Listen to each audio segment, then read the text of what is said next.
Welcome to the LocalStack training video. My name is Michael Bastos. I'll be helping you kind of guide you through what we do with our data, how we collect our data, how we turn that data into ads specifically for your competitor ads for you guys to be able to target specific individuals. So let's go ahead and get started. So we started off with sort of this problem that we were trying to solve, which essentially is no other website, no other business really has a complex array of every business's social media presence in America. Somewhere between 18 to 20 million businesses. Nobody has even nearly as much data as we've been able to collect over the last 2 years with regards to every business in America's Facebook page, Instagram page, Twitter account, Google Plus account, and so forth.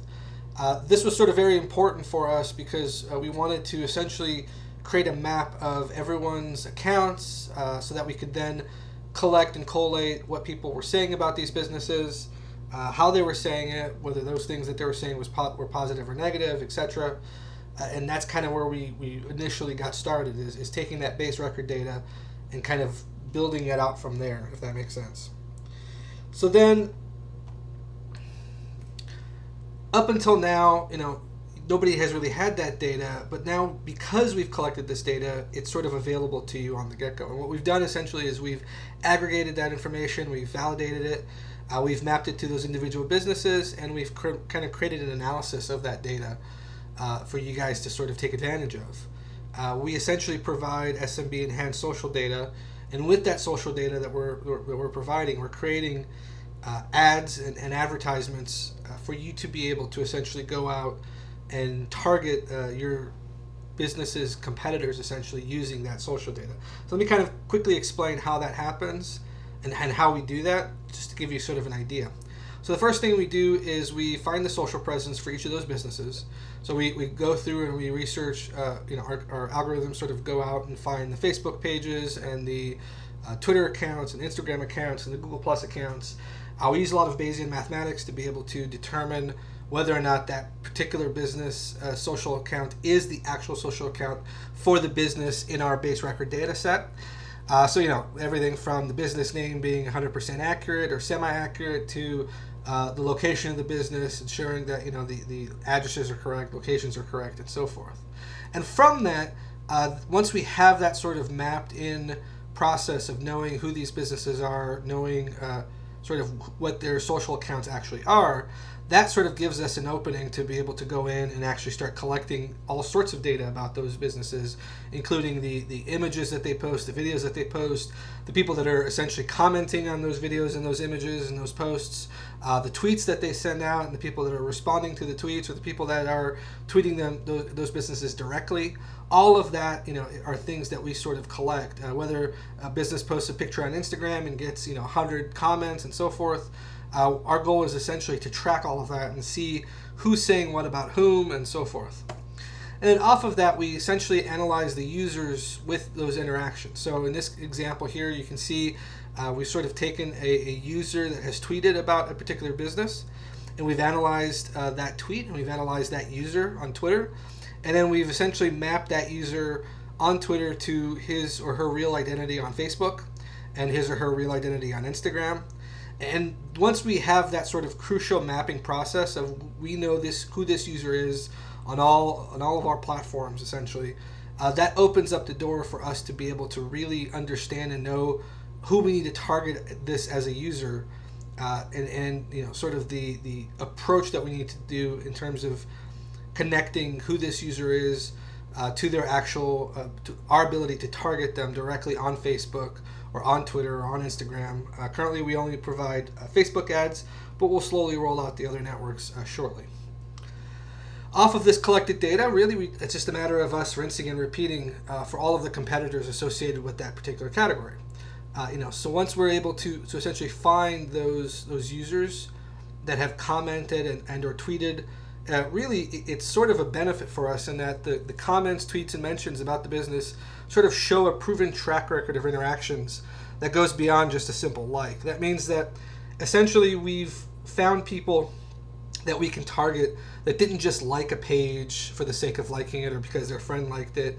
They've sort of gone out of their way to do something to interact with the page. They've gone out of their way to comment something on the page, to comment an image, to comment a video, to mention on or tweet that particular business in some way, shape, or form. Whether positive or negative really doesn't matter. They've gone out of their way to sort of do something, and we've been able to realize that them doing something makes them a much better target, much better sort of group to target in the long run for us. Sort of they've had an experience with the competitors, for example, that makes them a much more valuable person to target on social media. Meaning that they've essentially they've committed some sort of act that allows us to say, hey, this person is going to be more likely to click an ad or call now or do something with relationship to their interaction with the business. And ultimately what we do is we create these ads to be able to target these people directly for you. Now when you look at the data set, when you look at what's available for YP reviews, TripAdvisor, Yelp, and so forth, they have data on these users that are leaving reviews and so forth. You kind of see a much different size and scope for what's available to you in the social network sphere. Once you're targeting people that are not just leaving a review on Yelp or leaving a review on TripAdvisor, but you're targeting people that have ever said anything about the business on social network, on Facebook or on Instagram, or tweeted about the business in some way, shape, or form, the data set that you're working with is so much larger, and it's much more complex and much more definitive, but also you sort of get a lot more action and sort of it's very much complementary to what you can possibly do with regards to compared to everybody else. Now, why now? What's the reason for doing this now? Essentially, we are in sort of a first-to-market product. No one else has the kind of data that we've amassed over the last 2 years. The market size for Facebook ads are roughly 6.8 billion. So that's roughly a group of people that we can target and a ad type that we can sort of focus on that sort of gives us a different take into this Facebook ad market. Usually when folks come to us, trying to sell, a customer on an ad, they'll ask, the customer will ask, hey, should we run our own Facebook campaigns while we're running your campaign to sort of, compare the two? And most of the people in this industry, most of the people working within this sphere, will usually tell them, no, we don't want you to do something that's going to impact our ability to send you traffic and send you views. But because of the type of data that we have, because of the way that we structure our data, because of where we pull our data from, essentially because we're not just getting it from Facebook, but we're getting it from all over, we have a much easier time to essentially explain to them that, yeah, go ahead, run however many ads that you want to run on Facebook, because ultimately the people that we're targeting are going to be a different subset. The people that we're sort of vying for and reaching out to are going to be very different from the people that you're going to be targeting in your ads. So by all means, go for it and run it. And that usually sort of sells them on the point that we are doing something very different in comparison to everybody else. And there's plenty of articles that you can sort of read on this. The bit.ly link down at the bottom, you can sort of type that in and read those articles yourself. Facebook and Twitter will take 33% of the share of U.S. digital display market by 2017. That's from eMarketer. Marketing Line wrote an article back in 2014 that sort of talked about how Facebook accounted for 75% of social ad spending globally, which is sort of a really important piece. The short link is there as well, in case you'd like to read that article as well. And finally, one last eMarketer article that talks about sort of how U.S. programmatic ad spend tops 10 billion this year and will double by 2016. This was a 2014 article, but it sort of highlights where this sort of space has been going, how much has been getting spent in this particular environment, and kind of gives you an idea of why we started this product and this sort of framework in the Facebook sphere and sort of branching out from there eventually. How is this product different? Essentially, the question to ask is, how do we do anything differently than what Facebook does? And ultimately, what it comes down to is Facebook is only going to worry about data and targeting that Facebook has. They may go out and they may get targeting data from other companies, more traditional companies. They may get targeting data from us at some point in the future, who knows? But ultimately what we do, and our sort of big difference, is when we create an ad for you, we're basically creating an ad based off of a custom audience that is in plethora more detailed and more intrinsic than what Facebook has internally. Essentially, we're creating an ad from all sorts of data sources, like I mentioned before, from Twitter, from Instagram, from Google+, as well as Facebook. And this is all data that we've sort of compiled, analyzed for these people that have basically commented on these businesses, commented on these competitor businesses, left tweets about these individual industries and so forth. And our data sort of finds category and keyword interests across social networks. So essentially, we know somebody who's interested in pizza on Twitter, even though Facebook doesn't know about them, or may not know about them. We create these highly localized Facebook ads from data that we collect from multiple social networks. And then also, these people and interests are, like I mentioned before, are interests, these are reaches that you're really not going to get with your standard Facebook ad. Case study number 1 to kind of show you, this is an awesome company that we worked with called Elite Home Staging when we were sort of starting off and testing our systems to see just how well this data could work. And as you can tell here, they kind of commented saying that we've been using Facebook ads on our own for almost a year. Click through to our website were not very good, but we figured it was at least marketing for our name. When we used you guys, clicks to our website jumped through the roof. So now we get our name out there and also get traffic to our site. That was Hillary Ripple.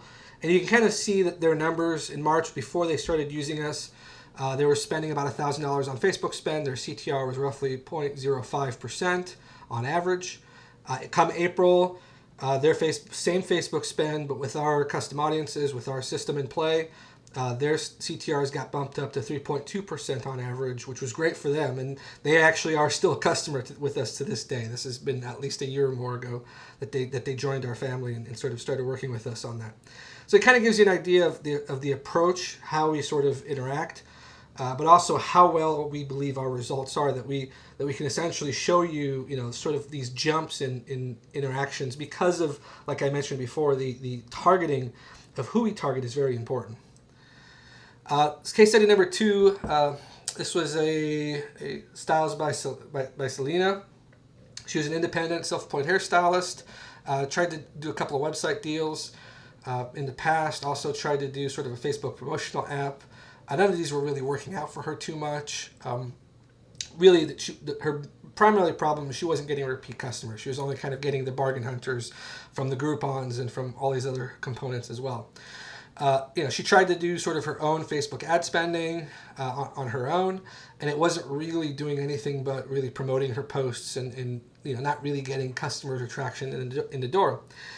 After she sort of joined the program, we started sort of analyzing her stuff, and within the first bit, she had seen almost 13,750 unique local active users on Facebook.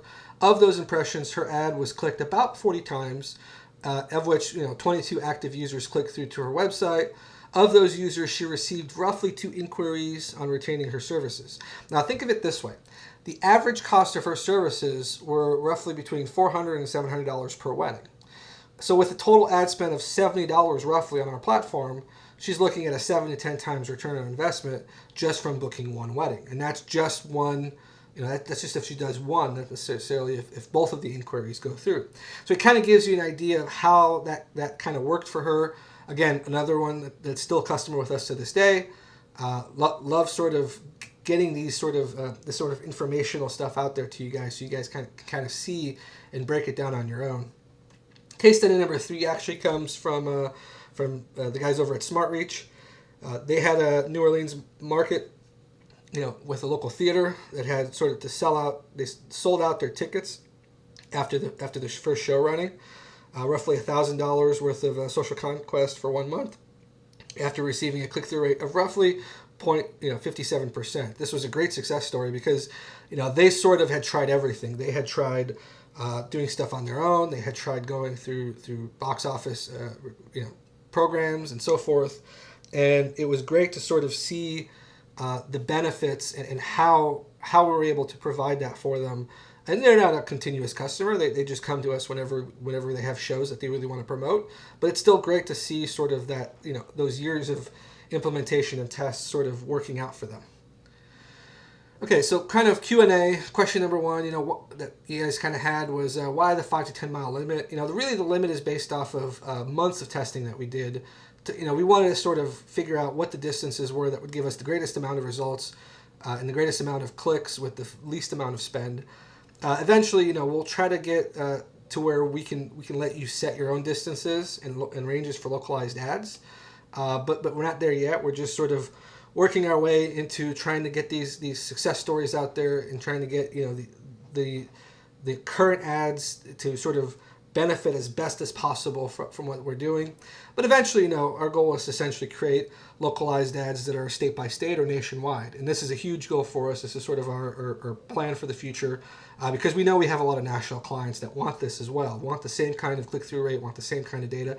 But there's just a lot more data available when you're talking about large-scale ads like these. Question number two, are there more categories and competitors coming soon? Ultimately, we won't be adding any additional categories to our system, but we did add a sort of keywords option that allowed you to take a category and sort of narrow it down. Our long-term goal is essentially to implement that passing of keywords and phrases in search functionalities to sort of reduce your rate in terms of what you're getting. So, if you know that you want to target Cajun restaurants, then you would add restaurants as your primary category, and you would add Cajun as your keyword. And that sort of allows you to take that primary category and then sort of reduce it down in scope to what you want it to be. Our system is constantly collecting new businesses. We have 20% out of between 18 to 20 million US businesses. And so we know that there's a lot more social data out there for us to collect. We know we don't have everything yet. We're still working on collecting as much data as we can, but we've sort of gotten to the point now where we can sort of prove the proof of concept that this stuff works and that we can provide this kind of really highly targeted ads for you guys. If there's no other questions, I appreciate your time. Thank you for working with us, and I hope to answer any other future questions that you guys had. Thank you for your time. Bye.